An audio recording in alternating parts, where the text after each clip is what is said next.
Hey guys, tonight we journey back in time, not just to dusty pages or flickering candlelight, but to the humid alleys of Tudor England, where whispers of poetry cling to brick walls, and an ambitious boy scribbles dreams while dodging livestock.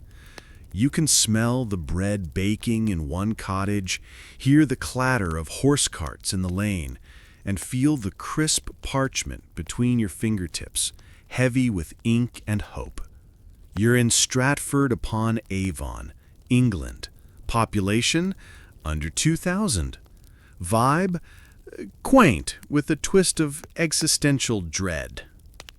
You tread narrow streets with William Shakespeare's young feet. A curious boy, son of John the Glovemaker and Mary Arden.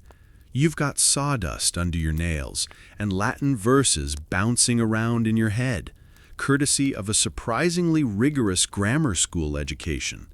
You master rhetoric, memorize passages from Virgil, and occasionally daydream about not dying from dysentery.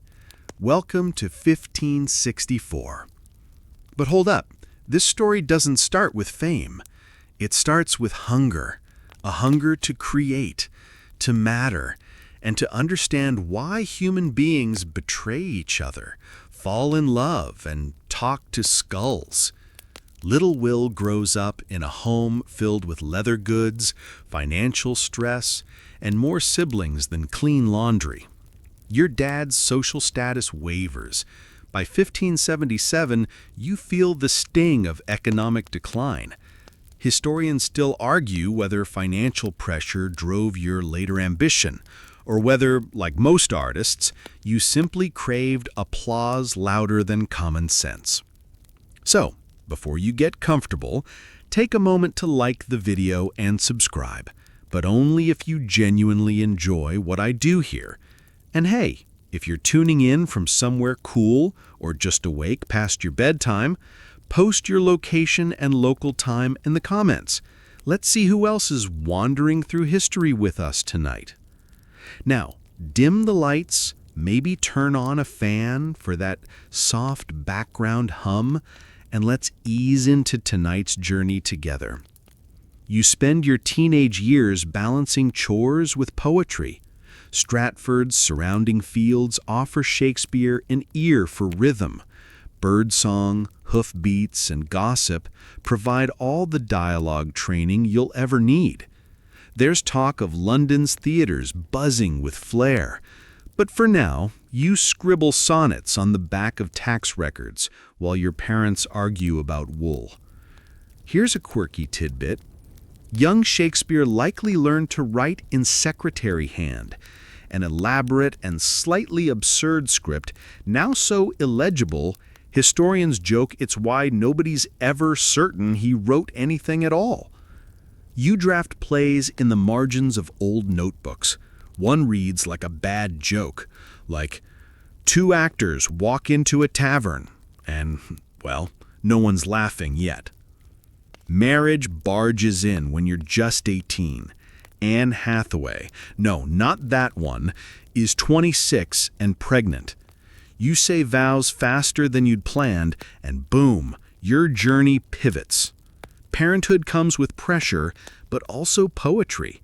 Some scholars claim this period shaped your later obsession with flawed family dynamics and premature death scenes. You really didn't need to kill that many teenagers, Will.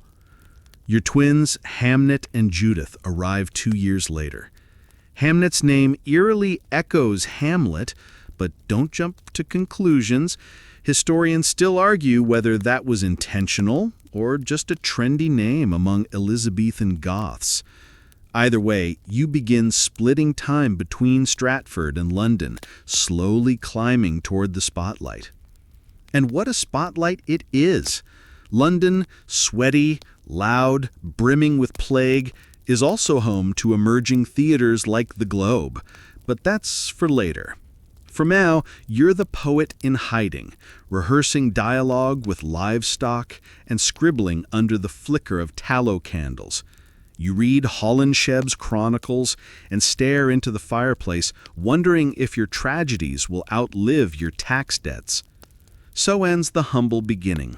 A boy in Stratford, a family man by 20, a future playwright still unknown to history, but with a mind already crafting monologues for kings, clowns, and murderers alike. You drag your boots through the muck-streaked alleys of 1580s London, ducking swinging signs and airborne fish guts. Welcome to the capital of theater, plague, and wildly inappropriate puns. You've left behind quiet Stratford for a city pulsing with ambition, filth, and actors who can't afford trousers but can recite sonnets on demand. The Thames smells like regret, and stage success, that's earned with hustle and hay fever-inducing costumes. London is chaos in velvet. You sign on with acting troupes like Lord Chamberlain's Men, an ensemble of half-drunken geniuses and memorization wizards. Each performance is a miracle of improvisation, carpentry, and very real swordplay. The theaters are mostly wooden circles, open air, and definitely not waterproof. You learn fast. If it rains mid-soliloquy, your audience bolts or heckles. Amid this grit, you write. And wow, do you write! Titus Andronicus kicks off your revenge tragedy phase with more severed limbs than a hospital fire drill. Historians still argue whether it was meant as satire or just a really bad day at the office. Either way, people show up. Blood sells, and so do body jokes. But plague lurks, and theaters close often. You pivot, crafting poetry for noble patrons and cleverly dodging bills. You publish Venus and Adonis, a scandalously sensual poem that makes Victorian librarians clutch their pearls centuries later. It's a hit, earning you favor with Henry Wriothesley, the Earl of Southampton. Quirky fact, Wriothesley had a weird fondness for greyhounds and allegedly wore feathers on formal occasions. You write him verse, he pays your rent. Meanwhile, rival playwrights throw shade in pamphlets. Robert Greene famously calls you an upstart crow because nothing screams insecurity like insulting someone's feathers. You reply with better work, not rebuttals. The city bleeds inspiration. Brothel banter becomes dialogue. Street brawls inspire death scenes. You watch lords cavort with actors and sketch love triangles with enough spice to fuel fan fiction centuries later. Your name spreads. You're not just William now, you're Shakespeare, the guy whose plays get cheers, groans, and sometimes flying turnips. But success isn't smooth sailing. Your troupe navigates censorship, especially when plays poke at royalty. You develop a gift for saying everything just enough to get applause, but not enough to get imprisoned. Cleverness becomes currency. Still, your characters grow. You gift the stage with Falstaff's drunken philosophy, Juliet's reckless devotion, and Richard III's gloriously villainous charisma. You're moving fast, writing, producing, acting. Days blur into nights, and ink-stained hands become your brand. Here's your fringe moment. Many scholars believe you had a hand in Sir Thomas More, a play with passages railing against xenophobia. A manuscript survives with handwriting possibly yours, offering a rare glimpse into your values, buried in eloquence. But again, historians still argue whether that passage was yours or just cleverly imitative. You dodge outbreaks, navigate royal shifts, farewell Elizabeth, hello James, and refine your voice with each curtain rise. The city becomes your canvas, every tavern a test audience. People don't just attend your plays, they quote you at funerals, weddings, and while breaking up. Parting is such sweet sorrow? Yep, That's you. Behind the scenes, you invest in real estate, stash away income, and quietly prepare for a future outside the spotlight. But we're not there yet. For now, you're Shakespeare in the city, a craftsman of emotion, wit, and perfectly timed exits pursued by bears. You're scribbling lines in candlelight while actors wrestle in the courtyard over who gets to play Hamlet next. Welcome to your golden age. From bawdy comedies to gut-wrenching tragedies, you're turning ink into income and angst into applause. The crowds? Rowdy. The critics? Petty. The material? Absolute fire. You write A Midsummer Night's Dream while dodging rehearsals and rat infestations. It's got fairies, a donkey-headed lover, and a troupe of hopeless amateur performers. You know, subtle digs at rival companies. The jokes land, the lovers tangle, and you tuck in a line about the lunatic, the lover, and the poet. Basically, your resume at this point. Your tragedies take shape. Romeo and Juliet becomes a masterclass in impulsive hormones and terrible communication. Historians still argue whether you intended it as a satire of courtly love or a blueprint for teenage rebellion. Either way, audiences weep like they dropped their iPhone in a sewer. Here's the quirky bit. Much Ado About Nothing probably has the most Elizabethan-era sexual innuendo per minute of stage time. The title itself? Nothing was slang for, well, anatomy that doesn't typically make it into grammar school lessons. You cheeky genius. The Globe Theatre rises. It's part wooden cathedral, part mosquito buffet.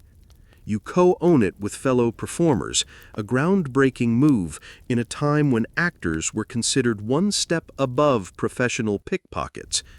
You write for this space. You know its acoustics, its crowd dynamics, even where drunken patrons tend to puke mid-soliloquy. By now, your name's a brand. Twelfth Night charms with gender chaos and mistaken identity. Julius Caesar stirs debate over tyranny and trust. Brutus gets fan mail from philosophers. You slip philosophy into dialogue so deftly, teachers will be assigning your quotes for the next 400 years. Still, you're playful.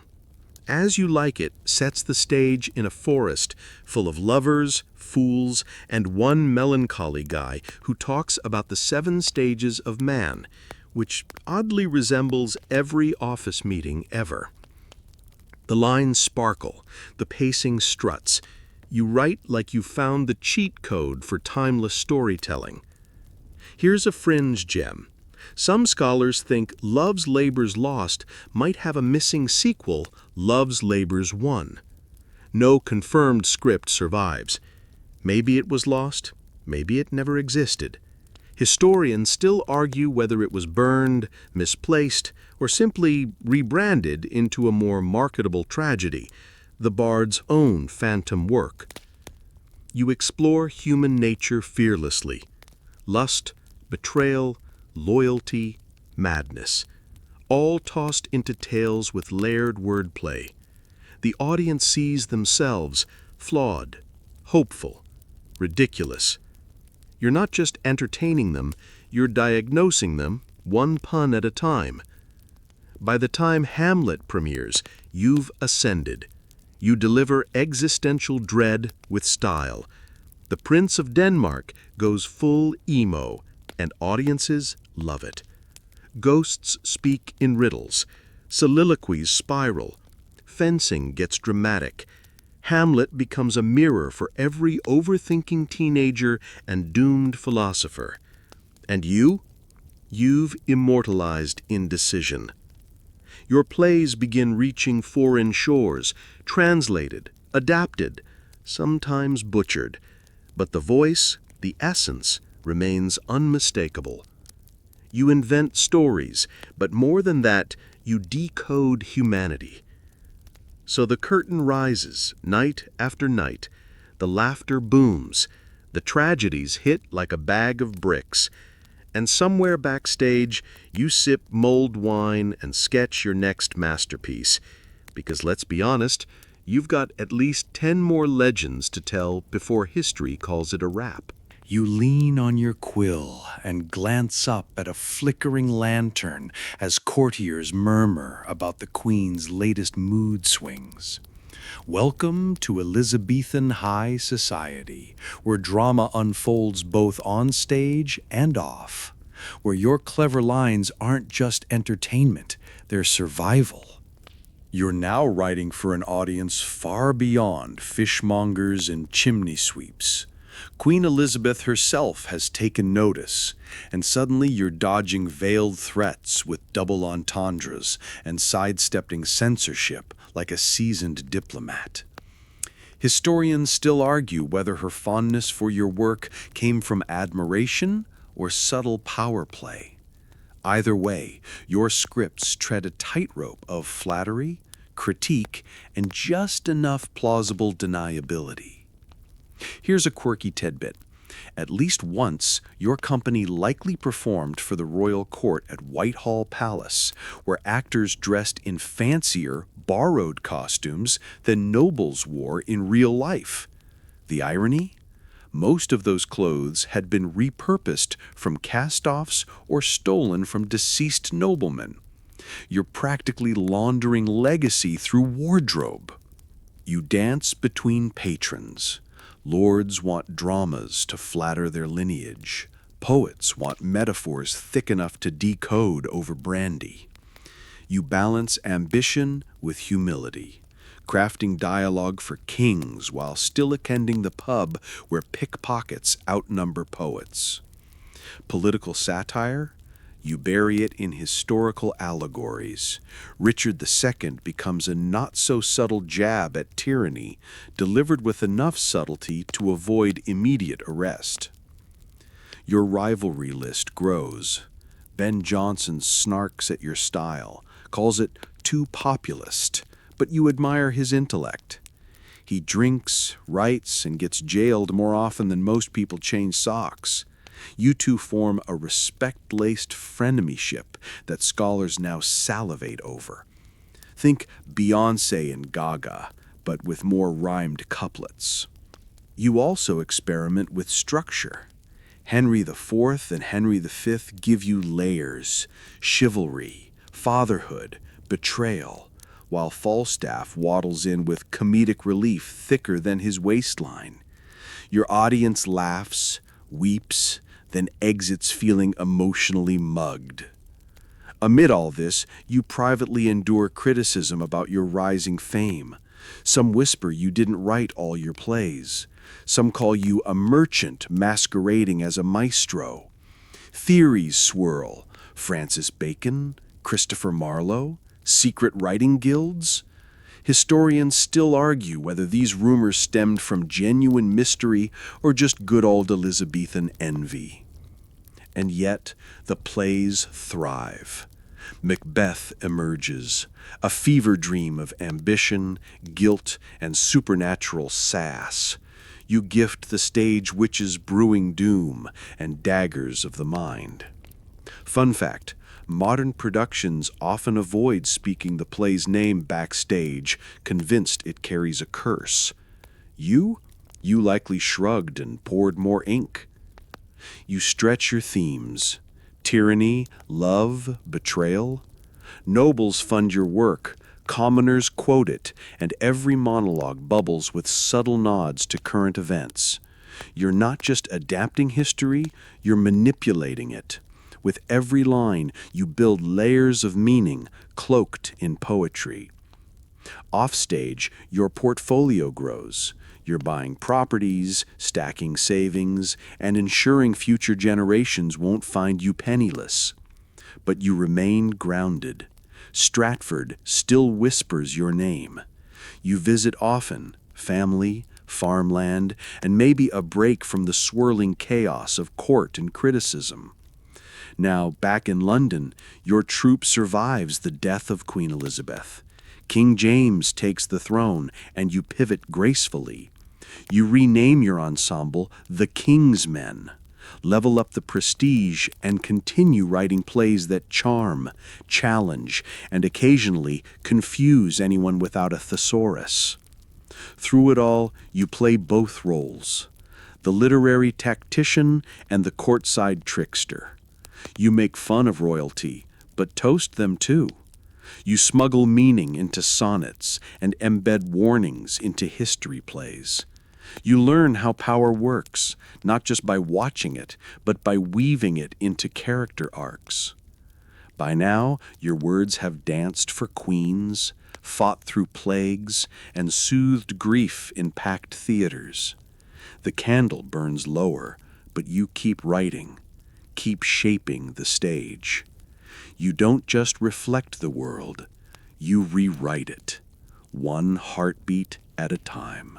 Your ink flows steady now, but behind the velvet curtains, your world grows quieter. Fame glitters, but you, William Shakespeare, father, husband, occasional ghostwriter for heartbreak, begin drifting inward. The applause still rings, yet you're pulled by home, memory, and the shadowy questions that tug at legacy. You walk between two lives, the theatre titan in London and the landowner in Stratford. By 1611, you're easing out of the spotlight. Not dramatically, mind you, more like a ghost fading backstage. You revisit familiar characters and polish final scripts like The Tempest, a tale of exile and forgiveness that feels suspiciously personal. Historians still argue whether Prospero is your alter ego, a creator who bends reality and then surrenders it. Here's your quirky trivia. One property you invest in, back in Stratford, has, of all things, a tax dispute over piles of manure. You're flush with coin, but still entangled in poop litigation. Fame's practical joke. Backstage gossip simmers. Did Shakespeare write all those plays? Peers whisper. Your writing style shifts subtly over time. Some say you collaborated, others cry conspiracy. Scholars parse your vocabulary like forensic linguists. Your name's now more mystery than man. But you mostly avoid public rebuttal. A well-timed sonnet always speaks louder than a newspaper squabble. You mourn quietly. In 1596, your son Hamnet dies, likely from plague. The grief echoes years later through Hamlet, where sorrow and rage dance in verse. You channel pain into poetry, loss into language. Historians still debate if Hamlet's death changed your thematic focus or merely reinforced your fascination with death as drama. Relationships shift. Anne Hathaway, still your wife, technically, lives apart from you most of the time. You share property, but not much stage. Some speculate about affairs, others suggest emotional distance.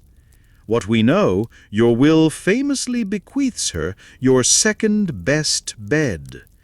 Depending on who's interpreting, it's either shade or sentiment. Possibly both. In London, you mentor younger playwrights, including a certain John Fletcher, who may have co-written Henry VIII and The Two Noble Kinsmen with you. You ease your grip on the quill, not from lack of inspiration, but perhaps from fatigue. The stories are told, the ghosts summoned. Your final years bring introspection. You walk gardens, read dusty volumes, and revisit old lines. You're no longer racing against deadlines or dodging royal favor. You simply observe. Stratford's breeze carries whispers of the globe's crowds, but you sit quietly, letting memory perform its own soliloquy. One fringe theory? That your retirement wasn't peaceful at all, but rather forced by illness, scandal, or some secret heartbreak. Historians still argue whether you faded willingly or were pushed by hidden circumstance. In absence, speculation blooms. You die in April 1616. The cause? Possibly typhoid, perhaps stroke, maybe something you simply chose not to dramatize. You're buried in Holy Trinity Church in Stratford with a cheeky tombstone curse warning gravediggers not to mess with your bones.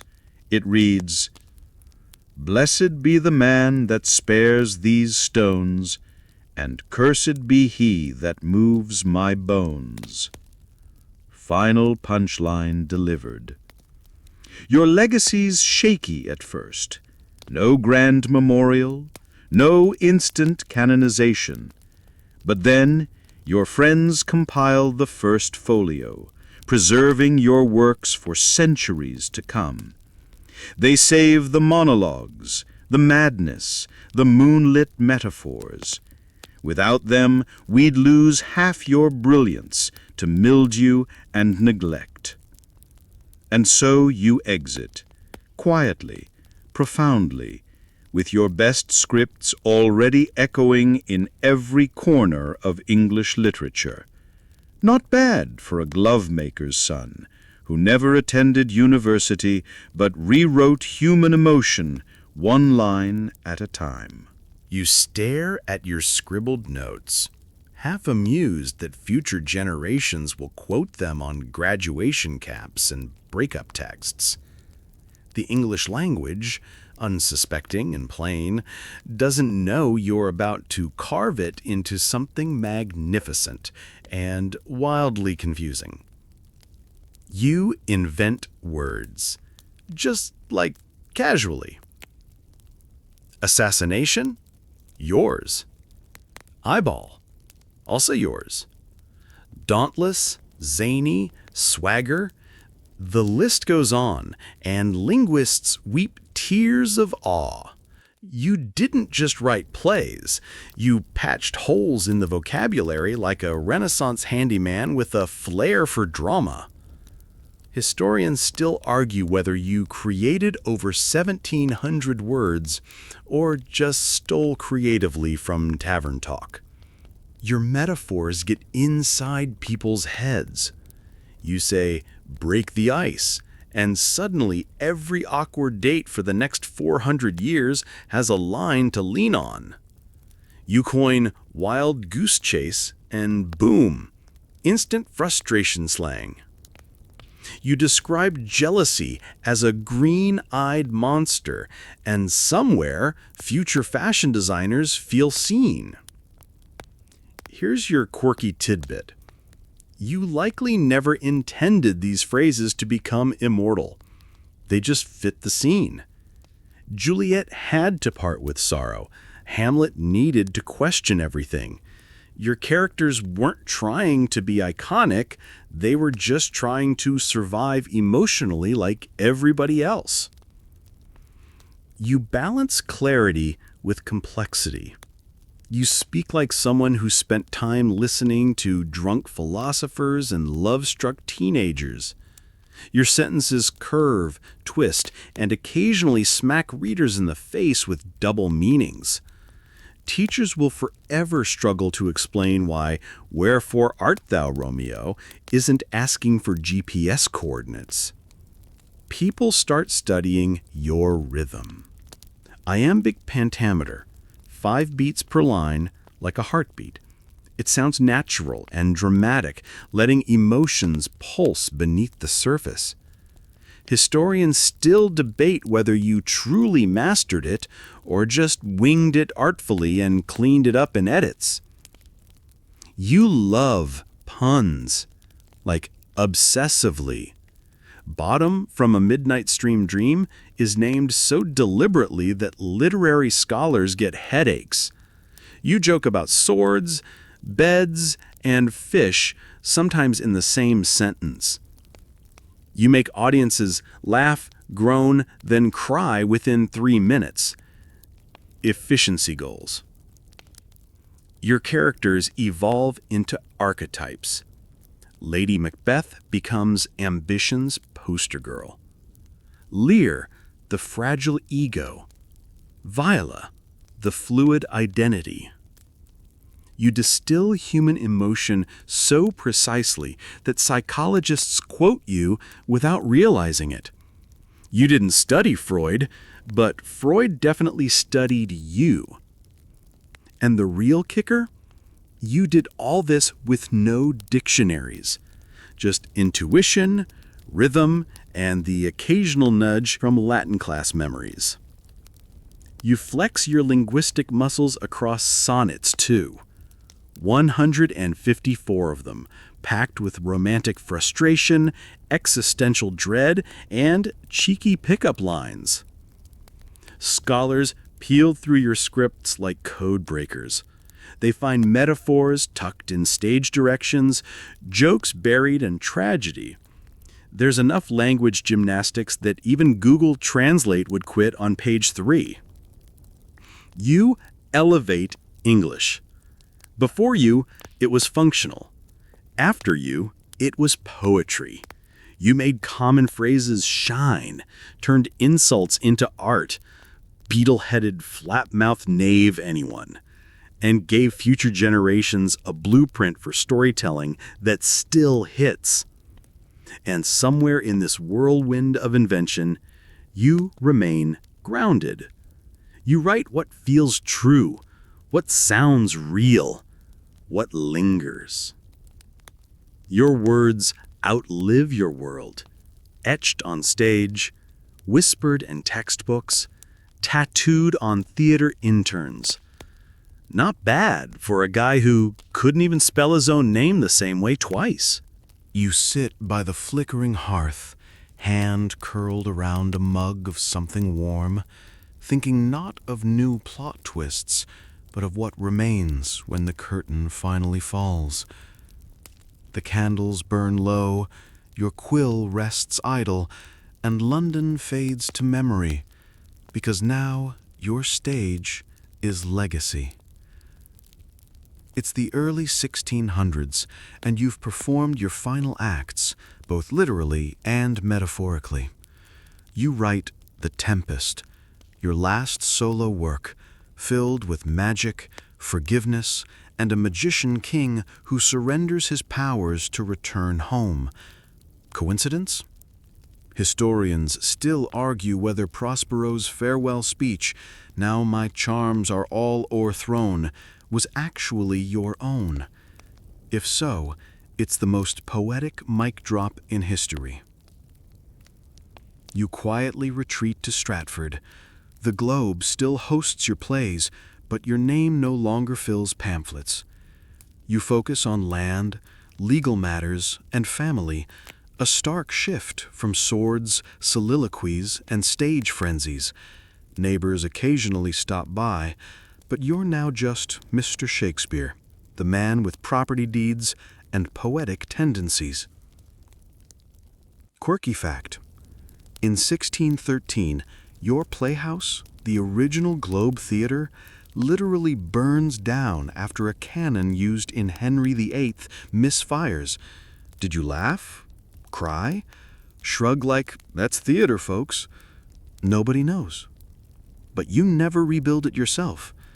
Legacy, it seems, doesn't need fresh timber. In your will, you tidy things up, not just with poetic flair, but with precise legal language.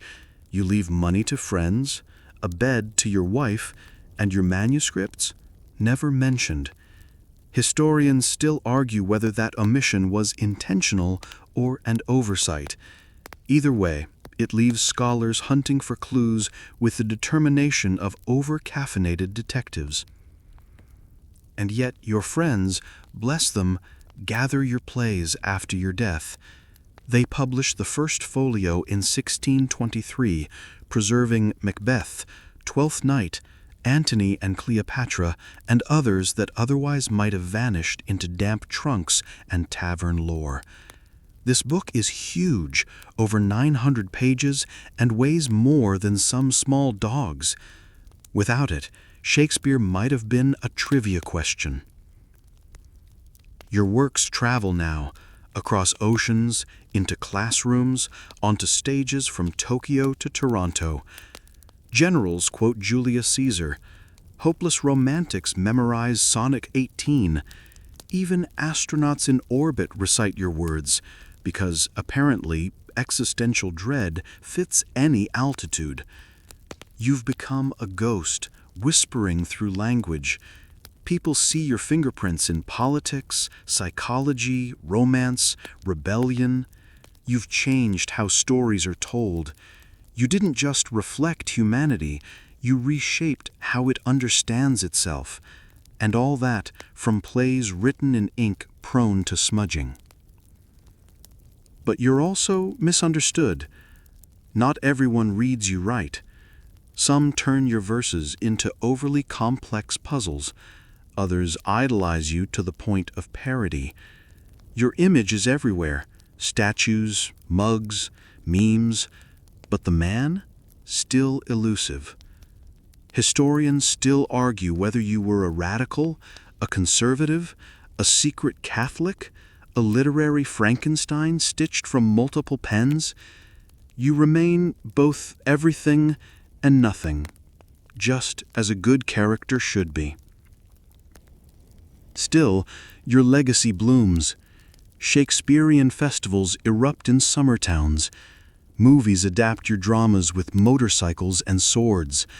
Your plays get rewritten as sci-fi, musicals, high school essays. You become pop culture's favorite time traveler. You wrote of love, war, madness, laughter. You gave grief a language, made betrayal poetic, and gifted generations with phrases that say everything without saying too much. And even now, centuries later, someone's nodding off to your words. Someone's quoting you in quiet anguish or delight. Someone's finding themselves in your tangled verses. And you're gone. But the words, they stay. You dust off your boots and trade the clamor of Elizabethan London for a silence that hums across mountains and deserts. Your name is Korea, not the country, but a solitary scholar on a personal odyssey. You chase manuscripts older than memory, parchment stained with lore and forgotten ink, wandering the Silk Road like a pilgrim of pages. Your journey begins in Dunhuang, China, where hidden grottos whisper secrets in candlelight. The Mogao caves house thousands of scrolls, tucked away by monks escaping war centuries ago. You light a lantern, inhale the must of old paper and incense, and pull out fragile texts that dance between Buddhist chants and astronomy charts. It's the historian's jackpot, assuming you don't sneeze and disintegrate the relics. One quirky twist: a guide insists one scroll details the mating rituals of celestial turtles. Probably myth, possibly satire, definitely weird. You pack it anyway. Cultural curiosity knows no bounds. The Silk Road, snaking through Asia to Europe, is no leisure cruise. You cross blistering deserts, haggle with merchants, and dodge sandstorms that feel like exfoliation from the gods. Still, the reward? Tang Dynasty diaries, Persian poetry, Indian epics, all floating toward your satchel like destiny inked in 10 languages. At a market near Samarkand, you trade spices for a manuscript wrapped in sheep hide. It's labeled The Laughing Moon Chronicles. No author, no origin, just drawings of lunar deities wearing hats. You can't tell if it's sacred or just ancient fan fiction. Historians still argue whether texts like this held ceremonial value or were just doodles gone wild. Your journey is guided by rumor. Old men at roadside inns say Aristotle's lost writings traveled this route. Others claim a manuscript penned by Cleopatra herself lies buried under caravan debris. You scribble it all down. Rumors are history's unedited first drafts. You sleep beside camel herds, listening to the wind slice through canvas tents. You share fire stories with fellow seekers, Persian calligraphers, Mongolian archivists, a woman convinced she's descended from Marco Polo. You don't correct her. Who's to say? In Afghanistan's rocky outcrops, a monk offers you a scroll allegedly written by Ashoka the Great. It's mostly political rants and vegetarian recipes. Not exactly what you hoped, but still riveting. You keep it. Every voice matters. You cross into Persia and find an underground library near Yazd. There, illuminated manuscripts glisten under oil lamps. You hold one up, its gold leaf still gleaming, and realize some truths aren't spoken. They're painted, coded, sung in silence. This one reads like a riddle in verse, and you love it instantly. Here's your fringe moment. Deep in Turpan, you stumble upon a stone tablet etched with characters no scholar has deciphered. Some think it's a primitive attempt at emoji. Others suggest it's proof of a forgotten civilization. Historians still argue whether its maker meant to communicate or just got bored chiseling shapes. You travel light but carry centuries. Every manuscript you find deepens your understanding, not just of history, but of how people strive desperately to be remembered. You read scrolls written during plagues, wars, weddings, coronations. People inscribed their joy and dread into ink, hoping someone like you might read it aloud again someday. And so, in the dusty margins of forgotten scrolls, you find yourself, not just Korea the scholar, but a conduit for voices erased by sand and silence.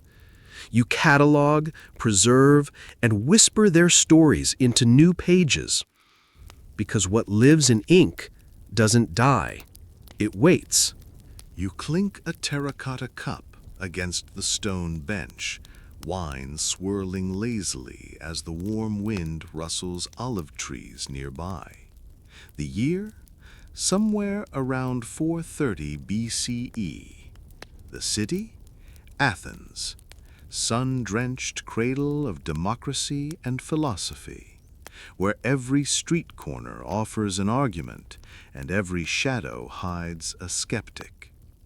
Tonight, you sit beside the man who questions everything, Socrates. There's no scroll in his hand, no toga-flipping drama, just relentless conversation. You watch him tilt his head and ask, "What is justice?" And boom, suddenly the guy selling olives is in a moral crisis. That's the Socratic effect. Infectious introspection delivered casually with zero regard for dinner plans. You join him, trailing through marketplaces, wrestling with riddles of truth and virtue. He speaks not to impress, but to unravel illusions. Historians still argue whether Socrates was a real intellectual or just the ancient world's most persuasive troll. Either way, you're hooked. He doesn't teach, he interrogates. Students follow him like moths to a philosophical flame, each conversation a verbal dissection. You debate courage, beauty, and the nature of the soul until the stars blink drowsily above. And Socrates? He asks more questions. You meet Plato, too, a young pupil with serious scribe of destiny energy. He jots notes furiously, preserving every Socratic chat for posterity. It's like a podcast, without microphones. You catch snatches of the Republic in its infancy, talk of philosopher kings, cave shadows, and the slightly controversial idea that most people have no clue what's real. Here's a quirky nugget. Socrates never bathes much. Ancient gossip suggests he wore the same robe daily and occasionally forgot to put on sandals. Appearance?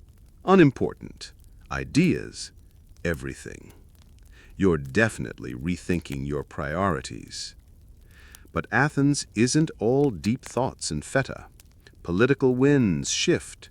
Socrates makes enemies, especially among powerful folks who dislike being publicly dismantled via logic. His refusal to conform, to plead or flatter, paints him as dangerous.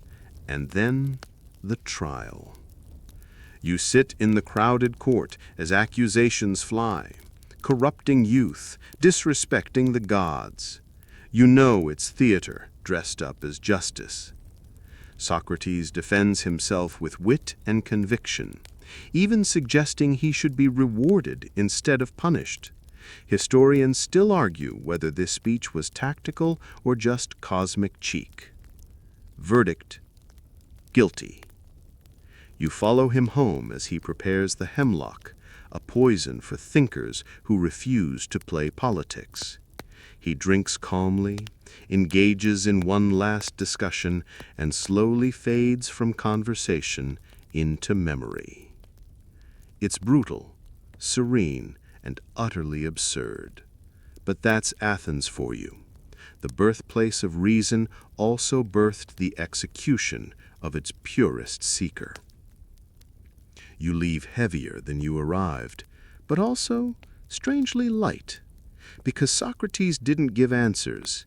He gave you questions that linger, questions that still whisper through time.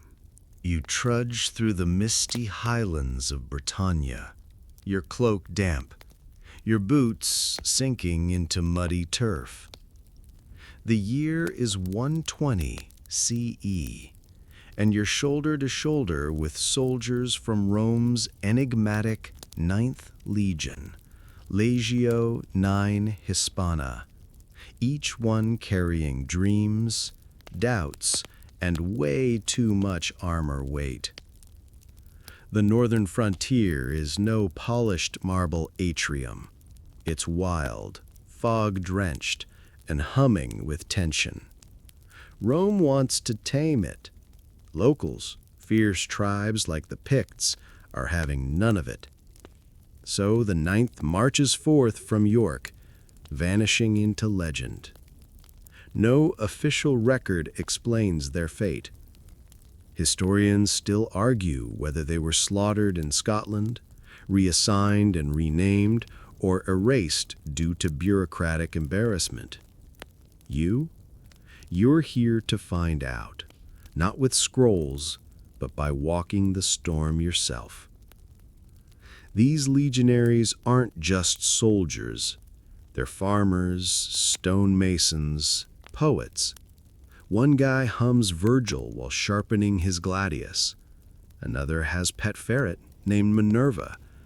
Dubious choice for a mascot, but cute. The camaraderie, unbreakable. You share wine, tales of Rome, and complaints about the damp. You march through dense pine forests, eyes scanning for movement, strange markings on trees, echoes that don't bounce back. One evening, a scout vanishes, then another. The tension simmers like a forgotten stew.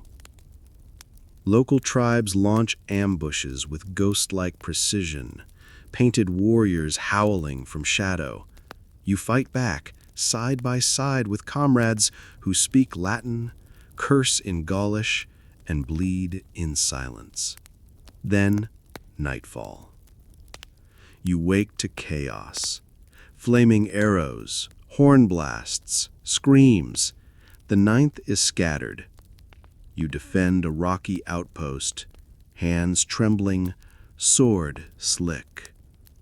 By dawn, silence reigns.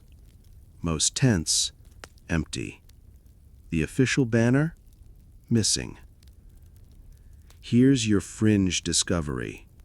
Weeks later, you stumble across a stone slab in a glade. It bears Latin carved by a trembling hand. We were betrayed by shadow and song. Nobody knows who wrote it. Some say it's a warning. Others, a poetic epitaph. You journey south, half believing what you saw. Some survivors return. Others are never heard from again. Was the legion destroyed? Dissolved? Swallowed by the land? Even now, archaeologists dig furiously, searching for bones, buckles, or battlefields. Theories range from catastrophic battle to covert relocation. Historians still argue whether a political cover-up buried the truth. Rome, after all, preferred victory to messy PR. You carry a fragment, a broken sword hilt etched with hope. And somehow, even after tragedy, you feel the story pulsing forward. The ninth may have disappeared, but mystery, that survives. You squint against the sun as hooves thunder across endless steppe. No cities, no castles, just raw, unfiltered horizon. You ride with the Mongol horde, shoulder brushing shoulder with warriors who can string a bow faster than most people can blink. Your leader? Genghis Khan. Empire builder, tactical genius, occasional horse whisperer. He was once called Temujin, son of a murdered chief, exiled, hunted, nearly starved. But grit clung to him like dust. Historians still argue whether his rise was divine destiny or pure stubborn strategy. Either way, you're now galloping under the black standard of a man who turns defeat into dynasty. The Mongol camp runs smoother than most medieval towns.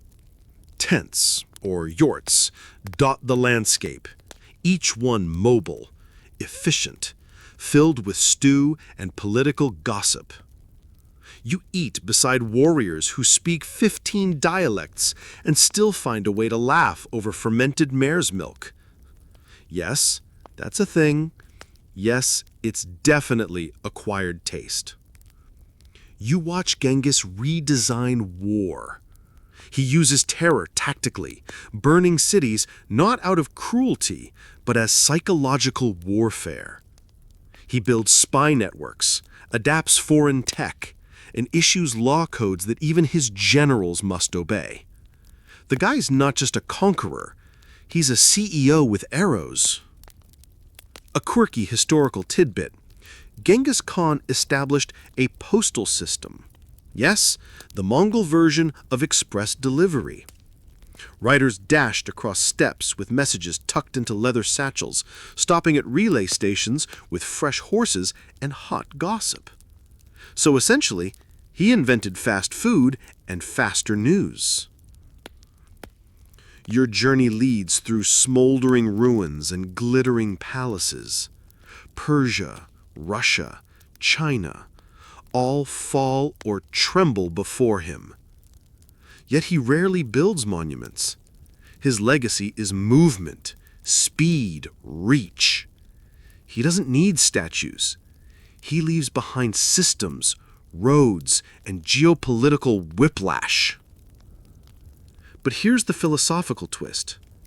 When he dies in 1227, the world doesn't know for months. His funeral caravan slays anyone who crosses its path to keep the secret. Historians still argue whether this was honor, paranoia, or sheer overkill. His burial site? Still undiscovered. Somewhere deep in Mongolia, under layers of legend and moss. You ride on, past cities renamed, maps rewritten, and borders reimagined. You realize empire isn't always about permanence. Sometimes it's the ripple effect. Language, trade routes, even pasta recipes. Mongol touch shows up everywhere. Even your GPS owes a nod to his terrain planning. You pause at a hilltop, wind tugging your cloak. Genghis reshaped the world without ever owning a throne room. His power lay in movement, adaptability, and sheer audacity. And you? You saw it gallop past. You slink through alleys carved from marble and intrigue, candlelight flickering off steel as whispered betrayals curl beneath velvet cloaks. Welcome to Renaissance Italy, the stage of iron-fisted dukes, poetic assassins, and enough political drama to make modern scandals look like amateur hour. You begin in Florence, elbow deep in philosophical manifestos and fine cheeses. Here, power is layered. Families like the Medici steer the city with one hand in banking and the other near a stiletto dagger. You dine with thinkers and fear tax collectors equally.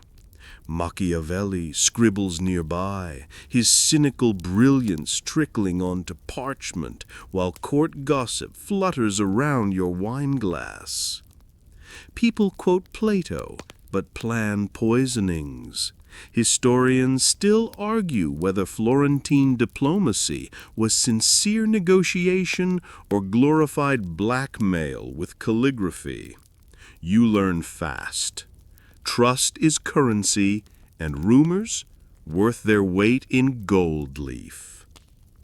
Traveling to Venice, you're swept into a city where gondolas carry secrets, and the Doge's mask isn't just festive, it's metaphorical.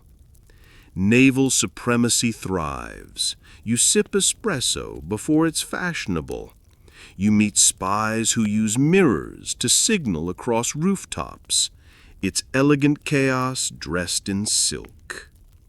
Your journey leads to Milan, ruled by the Sforzas, brutal tacticians with questionable taste in art but excellent battlefield instincts. You pass cathedrals, sketch Leonardo's flying machines in the margins, and wonder how a single peninsula can contain so much genius and vendetta simultaneously. Quirky discovery? There's a cookbook circulating among nobility that includes recipes for roasted peacock stuffed with cherries, and yet no one eats the feathers, despite rumors. You decline a serving. You watch alliances form and dissolve like soap bubbles. States war over salt routes and succession rights. Condottieri, mercenary commanders, flip loyalties like coins, their armies more loyal to payment than flag. You sit in backroom deals disguised as chess games. The rooks mean land. The knights mean betrayal. One evening in Rome, you attend a masked ball hosted by Cardinal Farnese. Under velvet masks, political enemies toast each other with smiles stitched from necessity. You hear talk of treaties and lovers. You smile, but your hand never strays far from your coin purse. Here's your fringe moment. In Ferrara, a noble claims to own an anti-ambition amulet carved from meteorite. They say it keeps power cravings in check. Judging by his tyrannical policies, it's clearly defective. Historians still argue whether such charms were bought from mystical aid or status symbolism. You take notes furiously. Every exchange holds layers. Every city sings a slightly different opera, one about control, rebirth, and beautifully timed revenge. The Renaissance isn't clean. It's brilliant and brutal. Ideas flower while daggers flash. And you? You weave through this web, a quiet observer, dodging duels and decoding diplomacy. You learn that Renaissance Italy isn't just about art and enlightenment. It's a chessboard with human ambition as every piece. Your cloak smells of ink and incense, your journal full of names soon to be betrayed. And the Renaissance? Oh, it's just warming up. You perch on a wooden stool in a cluttered lab where thunder cracks outside and brilliant minds sketch madness onto chalkboards. Welcome to the inventor's playground, where dreams get wired, apples fall with scandalous consequences, and light bulbs flicker to life in a race against darkness. You're sipping weak tea with Isaac Newton, who's busy scribbling mathematical spells while avoiding eye contact. His wig is askew, his temper polite yet volatile. He mutters about gravity as if it's a personal betrayal.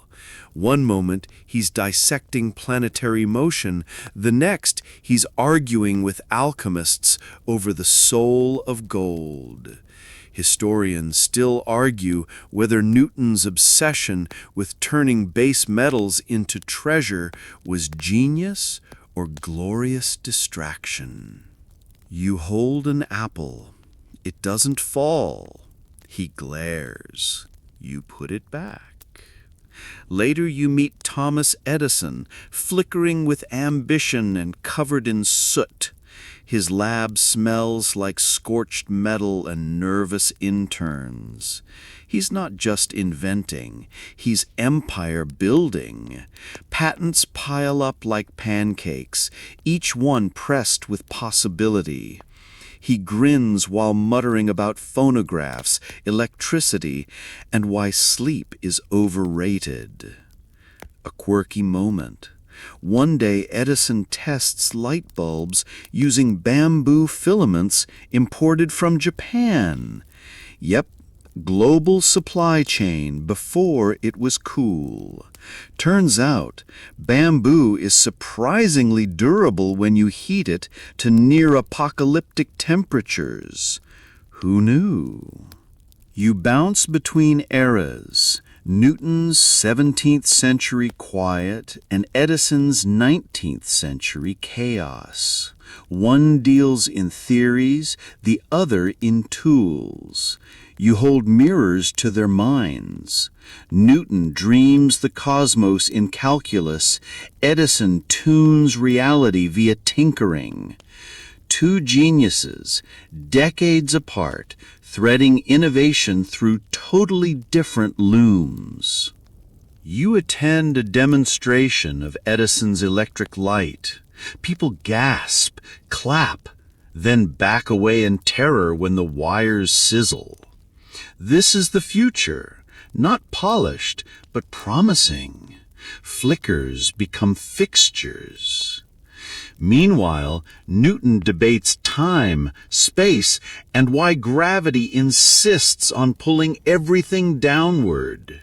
He invents laws that still govern satellites and skateboards. I wonder if he'd enjoy roller coasters. Probably not. Too much acceleration. Back in Edison's lab, you witness failed contraptions, mechanical dolls that mumble terrifying lullabies, and ink pens that explode without warning. He laughs. Failure is just rehearsal, he says, and you believe him. Here's your fringe finding. Somewhere in Edison's notes lies a sketch of a spirit phone, a device allegedly meant to communicate with the dead. Historians still argue whether this was serious science, prank, or a deeply questionable hobby. Either way, no ghost has returned your call yet. You realize invention is messy. Sparks fly, math breaks, wires knot, but also the world changes. Newton births physics as a language. Edison wires that language into lamps, music, and motion pictures. And you? You stand between them, watching knowledge morph into machinery, watching thought turn tangible.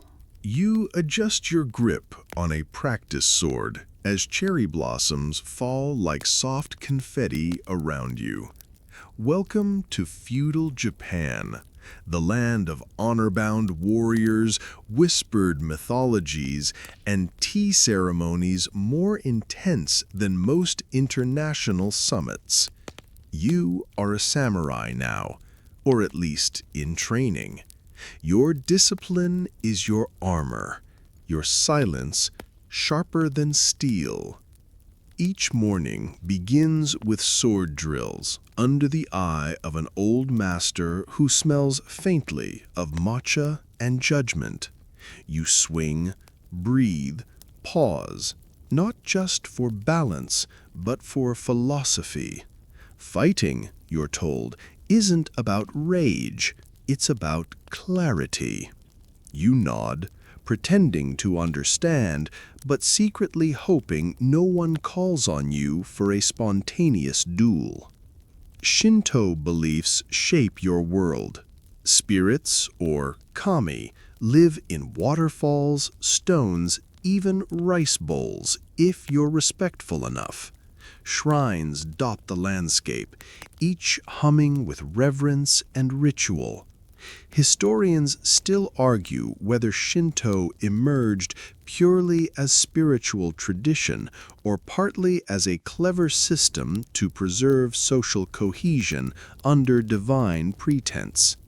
Either way, you offer rice and whispers just in case. Your days blur into training, meditation, and calligraphy.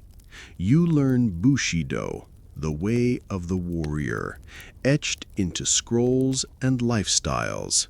Honor above life, duty above comfort. It's dramatic and poetic, and yet surprisingly practical when deciding whether to eat or answer a lord's summons. Here's your quirky detour. One shrine priest tells you that fox spirits can shapeshift into beautiful people to trick samurai into marriage. You're half skeptical, half curious, especially after a flirtatious encounter with someone who never quite blinks. Politics simmer. Clans battle for power with tactical marriages and nighttime ambushes. You accompany a daimyo, a feudal lord, through Kyoto's winding alleys, dodging spies disguised as flute players. You learn that warfare isn't just arrows, it's whispers, symbols, and which scroll gets passed to which messenger. Then, change. The gun arrives. Portuguese traders bring firearms, and suddenly your sacred sword feels like a very fancy toothpick. Samurai adapt, or perish. The Tanegashima rifle becomes common, and duels shift from poetry to powder. Still, the sword remains a symbol. You keep yours polished, blade shining with quiet rebellion. Not just weapon, but legacy. Shinto festivals erupt with lanterns and masked dances, villagers honoring harvest gods and ancestors with more enthusiasm than accuracy. You drink sake, spin in slow circles, and try not to trip over someone dressed as a thunder deity. You also train with poetry. The samurai aren't just fighters, they compose haiku about dew and death. A fellow warrior once pens, "Steel rests beneath cherry shade, honor sleeps lightly." Not bad for someone who broke 3 ribs yesterday in training. Toward the end of your path, you reflect beneath a gnarled pine tree. A Shinto priest tells you that some spirits never fade, they just change form. That old sword might be a fox's tooth in disguise. That dream about endless battle, just a memory borrowed from a wandering kami. Historians still argue whether the samurai truly embodied honor or just wore its mask convincingly. But you, in this moment, find peace in practice, wisdom in ritual, and meaning in mastery. And so you bow, to blade, to spirit, to a legacy both sharp and serene. You brace against the cannon's shock wave as the walls of Constantinople shudder. Dust rains down, prayers rise up, and history teeters on the brink of transformation. It's May 1453, and you're watching one of civilization's keystones crumble beneath strategy, stubbornness, and startling amounts of gunpowder. Sultan Mehmed II, just 21, which is rude, considering most people that age can barely do their taxes, has brought artillery the size of small cottages. The Byzantines scramble with dwindling defenders, patching breaches with wood and faith.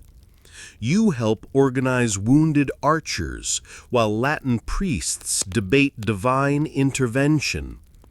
There's tension, tears, and a weird guy singing hymns from a rooftop while tossing candlesticks at invaders. Then it happens. The wall ruptures, the Ottomans pour in, and centuries of Eastern Roman resilience fade into memory. Constantinople becomes Istanbul. Historians still argue whether the fall marked the end of the medieval world or the start of a new one. Either way, you're caught in the heartbeat between ages. You flee through shadowy alleys with a tattered manuscript tucked under your cloak. Some say it's the last copy of a lost Greek comedy. Others swear it's just a poorly drawn duck. You're taking no chances. Now, skip forward. It's July 1863. You stand among thick Pennsylvania grass, smoke curling from rifle barrels. The Battle of Gettysburg rages. Union and Confederate forces clash like tidal waves. Strategy meets chaos. Conviction meets carnage. You help medics ferry wounded. A boy named Eli asks if poetry can stop bullets. You say yes, knowing it's a beautiful lie. The hills groan with cannon fire. Soldiers pen letters on knees trembling from exhaustion. Some sign their names. Others just say, "Tell Ma I remembered the apple pie." Quirky fact: one officer ties a lucky potato around his neck for courage. It doesn't help. You later find it singed but intact, resting beside a tin photo of his sweetheart. Day turns to dusk. You stand at Little Round Top, watching the final charge. Sweat, grit, and staggering courage. The air feels thick with ghosts. Historians still argue whether Gettysburg was truly the war's turning point, or simply a pause in a tragic crescendo. But the stories? They survive. You collect fragments, quotes, artifacts, echoes. The siege taught you about faith and empire. The battlefield teaches you resilience and regret. And both remind you, history isn't just what happens, it's who remembers it. You lie back now, your journey complete. 15 chapters of dust and ink, of people who dreamed, dared, and disappeared. The noise quiets. The warriors rest. The scrolls sleep. Let your breathing soften. Time itself feels slower now. The world isn't rushing. It's reclining, like a book set gently on a shelf. Candles flicker somewhere distant. Pages turn in silence. You walk once more through Stratford's fields. You hear Socrates ask a question that doesn't need answering. You see the 9th Legion vanish into fog. You watch a samurai pause beneath a shrine. These moments feel less like stories and more like parts of you. And as the stars stretch above, you know this: every story carries a spark. Some flicker briefly, others blaze for centuries. Tonight, you've traced their glow.